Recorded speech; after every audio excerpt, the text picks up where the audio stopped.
nosso arrependimento, Deus perdoe os nossos pecados, em nome do Pai, e do Filho, e do Espírito Santo. Queridos irmãos e irmãs, hoje nós celebramos na igreja uma festa importante.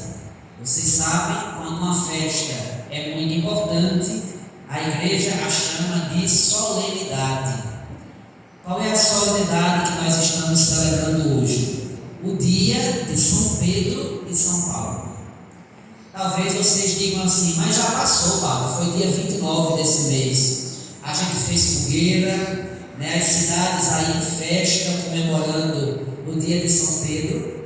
É que esta data ela é tão importante para a igreja, que quando o dia de São Pedro e São Paulo cai no dia de semana, a igreja transfere a solenidade para o domingo mais próximo. Então, por isso que hoje nós estamos celebrando a festa, a solenidade dos apóstolos Pedro e Paulo. E a igreja pedagogicamente se veste de vermelho para nos catequizar. Tudo na igreja tem um objetivo, até as cores também, que o padre celebra a missa. Toda vez que o padre celebra a missa de paramentos vermelho, da cor vermelha, é porque a igreja está celebrando naquele dia um santo. Alguém derramou sangue por amor a Jesus. E não fica fácil da gente compreender. Se nós celebramos hoje a solenidade de São Pedro e São Paulo, quer dizer que os dois derramaram o sangue por amor a Cristo. E a igreja coloca esses dois exemplos para servirem de modelo para nós. Olhando para São Pedro e São Paulo, nós aprendemos o que devemos fazer para professar de fato a nossa fé. O que é que Deus espera de nós? Então, ao mesmo tempo que nós contemplamos o exemplo de São Pedro e de São Paulo, mas a nossa fé, ela é cristocêntrica. É Cristo que é o centro da nossa vida. Então, o que é que está em questão nesta solenidade? A forma como Pedro e Paulo amaram a Jesus. Eles amaram tanto a Jesus, que o amor que eles diziam ter por Jesus não ficou só na boca deles, não ficou só na palavra deles, eu amo a Jesus, mas na vida de cada um, o amor a Deus foi demonstrado. Por isso que neste dia, a igreja nos coloca este evangelho, que tem a pergunta essencial da nossa fé: quem é Jesus para nós? E nós devemos responder a esta pergunta, não é buscando agora na mente uma palavra bonita para dar uma resposta ao padre que me perguntou. Quem é Jesus para mim? Isso eu respondo com a minha vida. Não é com o que eu digo da minha boca para fora, mas é com o meu estilo de vida. Por isso que Pedro e Paulo são modelos para nós, porque com a vida deles, cada um respondeu a esta pergunta: quem é Jesus para mim? Então, vamos ver o que é que Jesus pretendia neste evangelho de hoje. Jesus tinha enviado os discípulos 2 a 2 para evangelizarem nos 4 cantos da cidade, da região, quem era ele, a boa nova do evangelho. E quando eles voltaram da missão, Jesus os levou até a região de Cesareia de Filipe. Então, Jesus não fez a pergunta em Jerusalém. Jerusalém era cômodo demais. Em Jerusalém tinha o templo, tinham as sinagogas. Então é fácil eu responder quem é Jesus na igreja. É fácil eu responder Jesus enquanto eu estou com todo mundo, na comunidade reunida. Mas Jesus foi pedagógico. Jesus levou os discípulos para a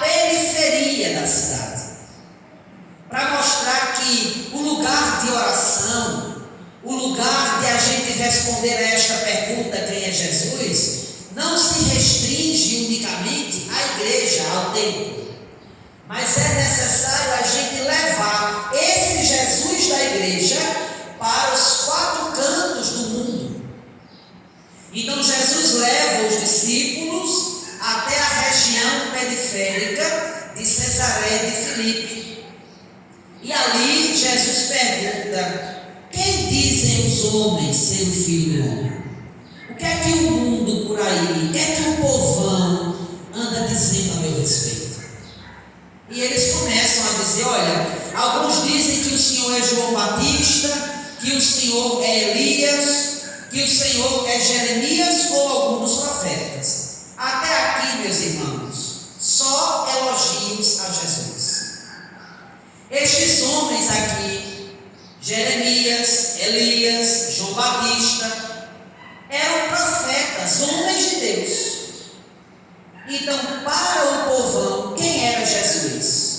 Jesus é alguém que parece um profeta. Ele é um homem bom, ele fala bonito, ele tem uma boa pregação. Mas veja, o mundo, o povão, não reconheceu que Jesus era Deus. Jesus é mais do que um profeta. Jesus é maior do que João Batista. Jesus é maior do que Elias. Jesus é maior do que Jeremias. Jesus é maior do que qualquer um profeta. Por quê? Porque ele é o Filho de Deus. Então veja, meus irmãos, até hoje, se nós perguntarmos quem é Jesus para o mundo, não pense que a gente vai se escandalizar com as respostas da maioria da população, não. O mundo até acha bonito Jesus, viu? O mundo até gosta de Jesus. Mas eu não posso só gostar de Jesus. Eu devo viver aquilo que Jesus viveu. Então, a minha fé vai mais do que eu dizer assim: eu acredito em Jesus. Jesus é tudo para mim. Jesus é o Senhor da minha vida. Mas eu posso dizer isso e esta resposta só sair da minha boca. Mas para que a resposta saia do meu coração, eu preciso colocar na minha vida aquilo que Jesus ensinou. Então, se eu pergunto, por exemplo, para os judeus: quem é Jesus para vocês? Eles não vão dizer: Jesus é uma coisa ruim, de forma alguma. Eles vão dizer assim: Jesus é como um profeta. Ele veio da parte de Deus, veio a este mundo, pregou o Evangelho, falou muito bonito do reino de Deus, mas morreu. E por isso ele não é o Messias. Então veja, a nossa resposta não pode ser igual à dos judeus. Porque para nós, Jesus é mais do que um profeta. Jesus é Deus encarnado. Jesus é o Senhor da minha vida. Então, a cada religião que eu pergunte, cada um vai me dar uma resposta diferente de quem é Jesus. Então veja, agora depois de escutar o que é que o povão estava dizendo a respeito dele, Jesus agora se volta para os discípulos, para aqueles que Jesus chamou a dedo, para aqueles que Jesus chamou pelo nome, para ser cristão, para ser discípulo, aqueles que escutavam a catequese de Jesus, aqueles que viam a olho nu Jesus curando, Jesus multiplicando os pães, Jesus trazendo de volta à vida aquele que havia morrido. E Jesus pergunta a eles: e vós, quem dizeis que eu sou? Esta pergunta também Jesus faz a nós, meus irmãos. Quem é Jesus para nós? Para você, quem é Jesus? Essa resposta você deve dar na sua vida. Porque, como eu disse, nós podemos pensar em palavras bonitas e cada um aqui pode dar uma resposta mais bela do que a outra. Quem é Jesus? Mas na sua vida, no seu dia a dia, nas suas atitudes, naquilo que você fala, nas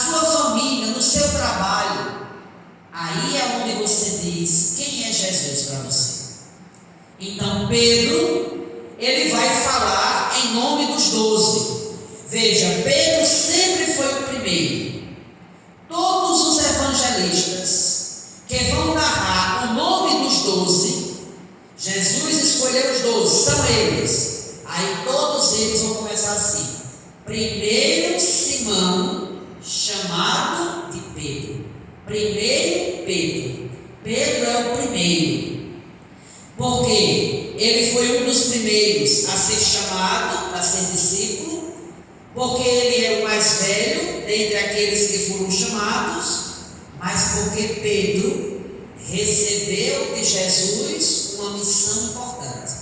É interessante, veja, todos os evangelistas, todos os 4, quando vão narrar a lista dos 12 apóstolos, primeiro é Pedro e por último é Judas, aquele que foi o traidor de Jesus. Está vendo? Então, de um lado está Pedro, que tem uma missão importante na igreja.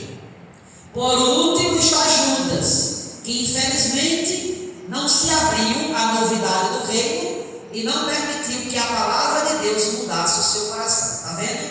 Então Judas também, olha, anunciou quem era Jesus.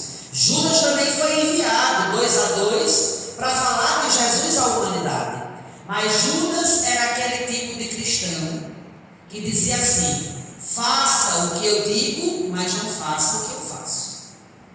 Se nós já abrimos a boca um dia para dizer isso, tome cuidado, porque isso não é um ditado popular de quem tem fé. Quem é cristão jamais pode dizer isso. Que história! Faça o que eu digo, mas não faça o que eu faço? Então eu sou um hipócrita. Então eu sou um sepulcro caiado.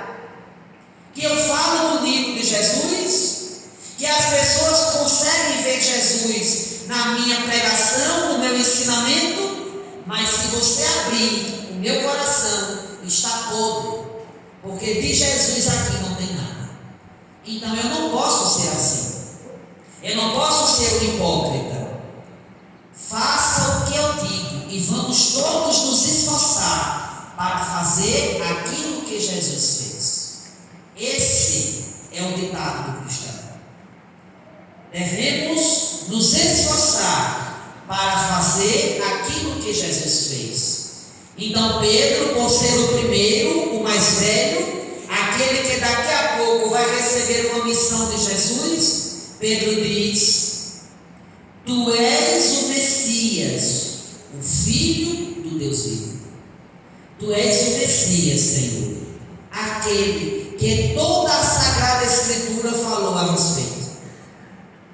Aquele que Deus prometeu que enviaria para libertar a humanidade. És tu o Messias. E mais, tu és o Messias, o Filho do Deus vivo. Ou seja, se Jesus é Filho de Deus vivo, então ele também é Deus vivo. Então Pedro está professando a fé. Pedro foi o primeiro a ser chamado, Pedro foi o primeiro a professar a fé em Jesus. Qual foi a fé em Jesus que Pedro professou? Que Jesus é mais do que um homem, que Jesus é mais do que um profeta, Jesus é o Messias, o Filho do Deus vivo. E aí Jesus olha para Pedro e diz: feliz és tu, Simão, filho de Jonas, porque não foi um ser humano que te revelou isso, mas o meu Pai que está no céu. Ou seja, Pedro estava tão unido a Deus, perto de Jesus, que Deus revelou a Pedro que Jesus era Deus. Veja, para enxergar Jesus, todo mundo que tinha boa vista enxergava. Agora, enxergar que ele era Deus, precisava de fé. Ele não era só Jesus de Nazaré, um homem que nasceu da Virgem Maria, mas ele é o Filho de Deus encarnado, a segunda pessoa da Santíssima Trindade, que no ventre da Virgem Maria se fez carne e habitou entre nós. Então Pedro aqui estava cheio de Deus. Porque Pedro, olha, Pedro não só tinha qualidades, não. Pedro também tinha defeitos.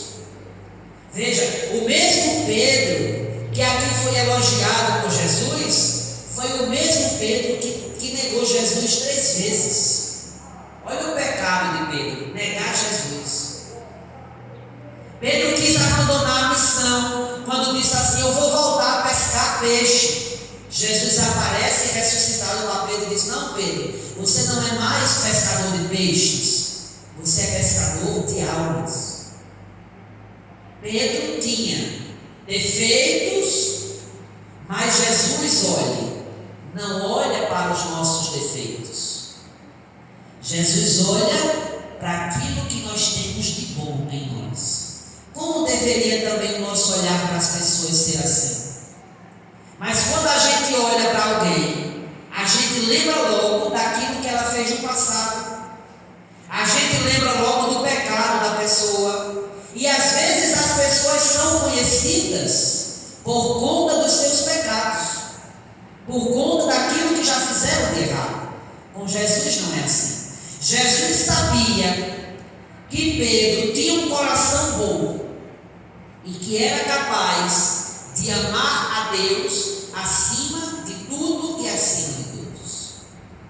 Então, Simão, feliz és tu, porque não foi um ser humano que te revelou isso, mas o meu Pai que está no céu.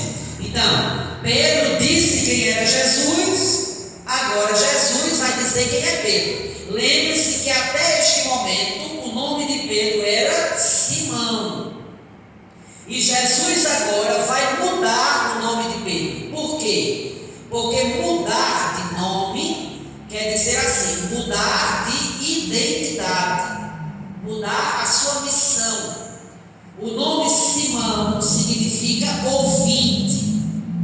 Então Simão significa aquele que escuta, aquele que ouve. E aí Jesus vai dizer assim, por isso eu te digo que tu és Pedro, e sobre esta pedra construirei a minha igreja. A palavra Pedro vem da palavra pedra, Kefa, Cefas. Então, qual é agora este significado? Por que Jesus mudou o nome de Pedro? Porque Pedro agora, depois de professar a fé em Jesus, Pedro, depois de primeiramente dizer quem Jesus é em nome dos 12, Pedro agora vai receber uma missão importante de Jesus. Jesus agora vai chamar Pedro para ser o chefe da sua igreja. Quando Jesus diz assim, por isso eu te digo que tu és pedra, tu és Pedro, e sobre esta pedra construirei a minha igreja. Isso aqui Jesus está fazendo uma comparação. Jesus não está falando de igreja física. Jesus está falando de uma igreja espiritual. São Paulo, nas suas cartas, vai dizer que nós todos somos templos vivos, somos pedras vivas do edifício santo da igreja. Quando nós falamos a igreja católica, o que é que vem na nossa mente? Não é a igreja de Roma, não. A igreja católica é a comunidade do povo de Deus, é a eclesia, a carralo, no Antigo Testamento. Então, a igreja de Cristo, ela é formada não de pedras, mas de pedras vivas, que somos nós. Todos nós aqui somos uma pedrinha desta igreja que está sendo edificada aonde? Na rocha que é Pedro. Então, o que é que significa isso? É que Pedro foi o primeiro a professar a fé em Jesus. Para eu ser também uma pedrinha neste edifício que é a igreja, o que é que eu devo fazer? Professar a mesma fé que Pedro professou. Então veja, eu posso ser batizado,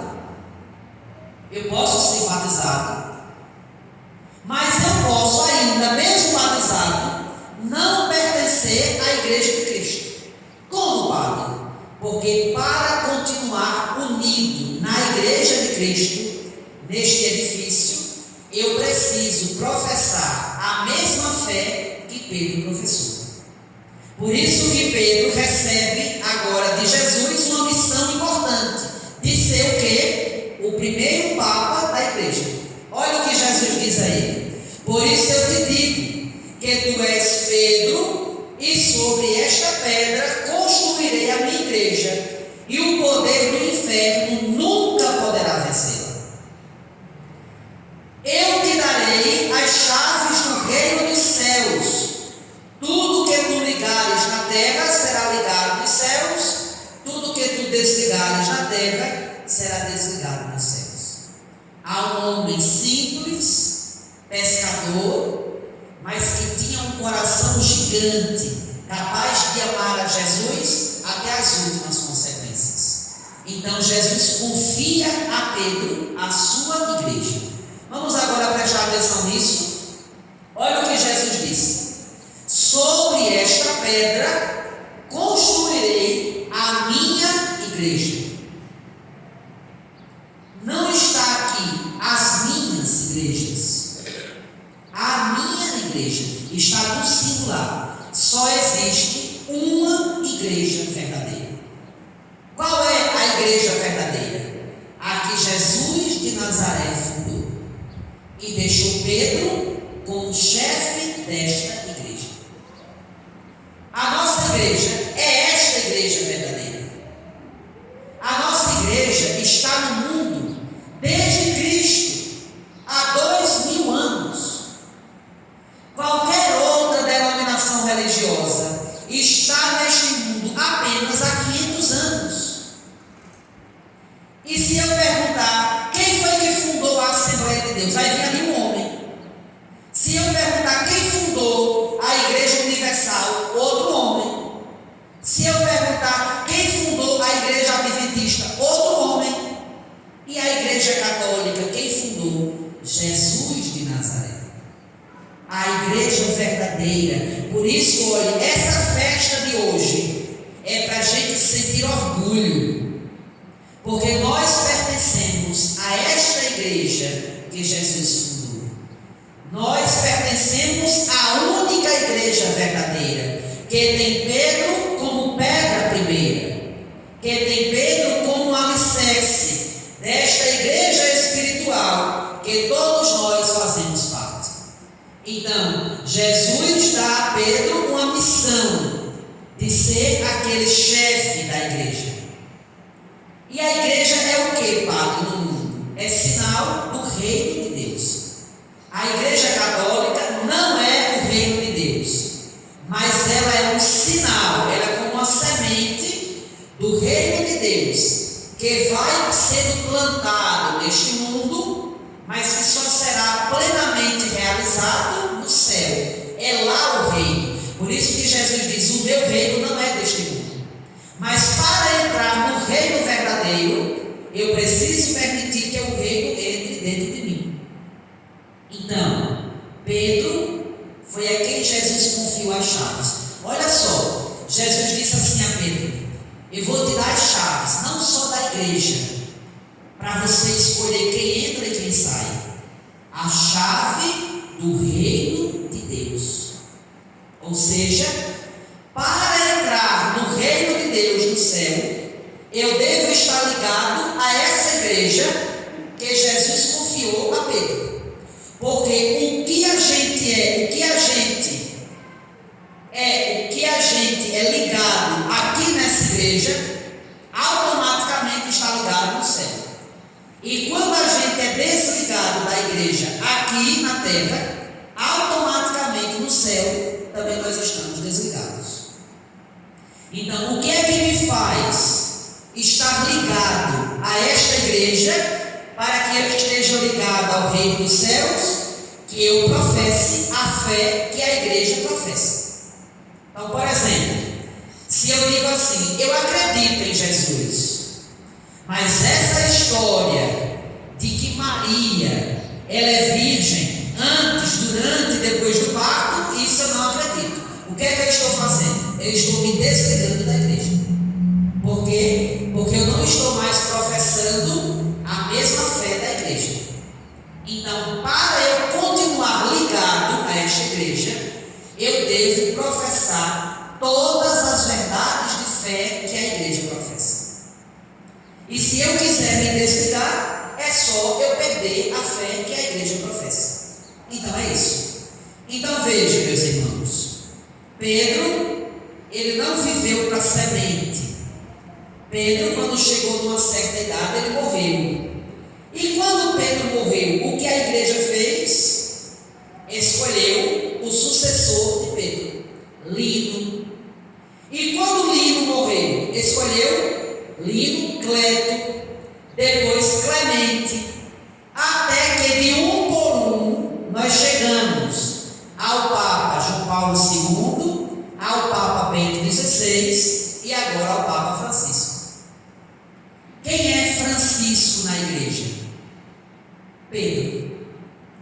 E o Papa Francisco tem a mesma autoridade que Jesus confiou a Pedro quando fundou a sua igreja.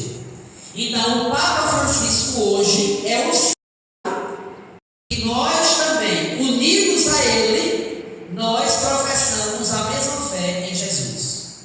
Se eu estou contra o Papa, então eu já estou em outra igreja. Eu não estou mais na igreja católica. Porque a igreja católica, ela tem um chefe, um pastor, que é o Papa, que atualmente é o Papa Francisco. No dia que Francisco morrer, os cardeais vão se reunir e vão escolher um outro sucessor para a igreja, que aí é o Espírito Santo que conduz. Mas para dizer que esta missão que Pedro recebeu de Jesus é a missão de governar a igreja.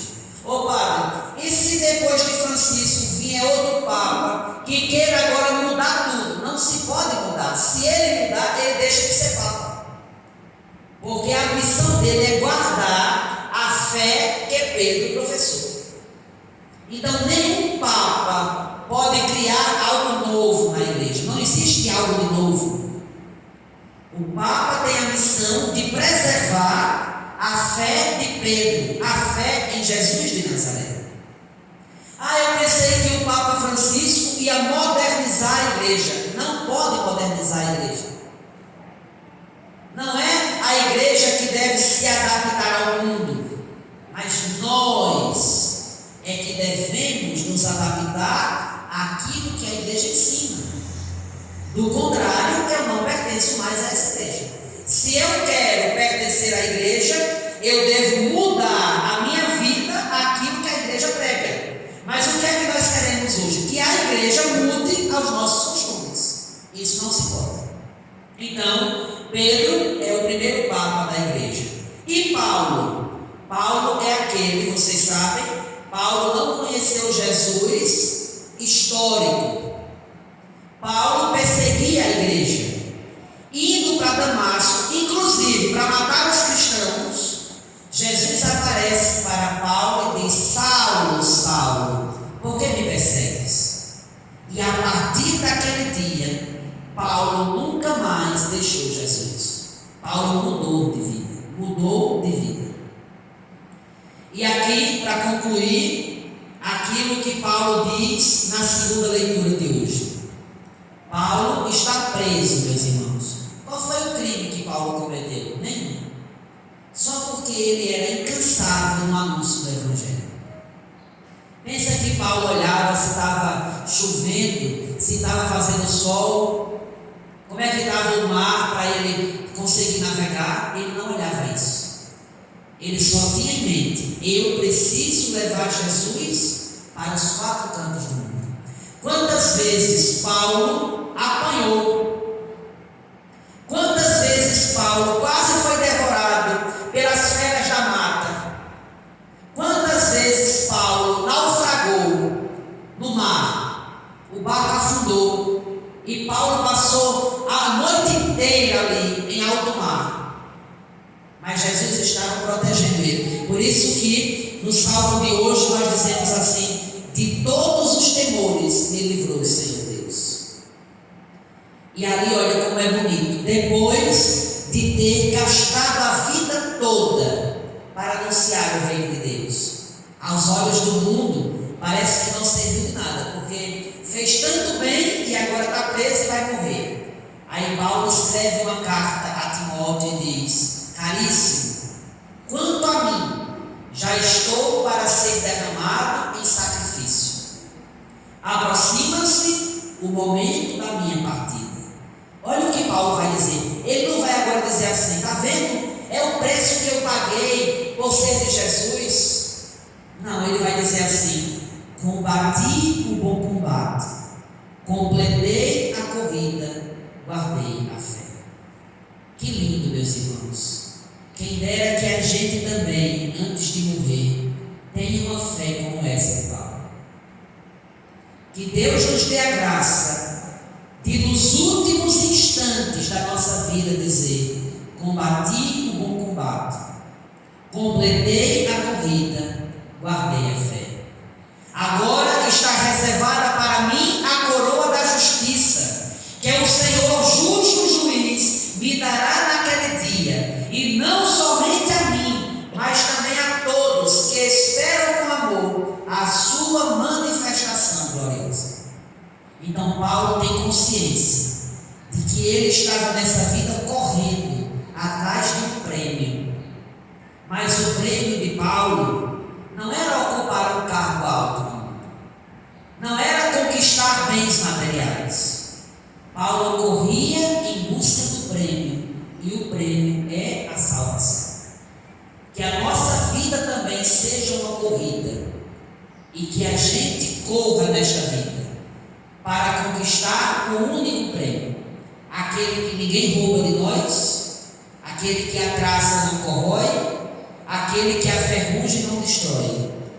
Que nós todos corramos em busca da nossa salvação.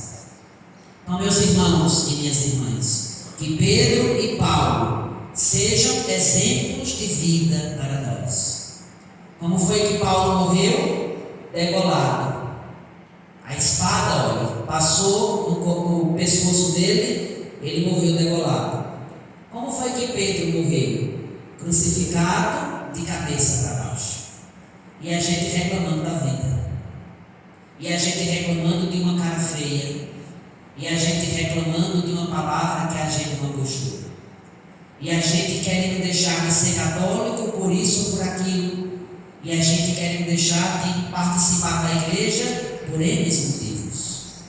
Pedro e Paulo nos ensinam que o amor a Deus nós devemos demonstrar com a vida. Não é com a boca, mas é com a vida. E se for preciso, também nós testemunharemos o nosso amor a Jesus, derramando também, se não o sangue, mas derramaremos o nosso suor pelo reino de Deus. Louvado seja o nosso Senhor Jesus Cristo. Amém.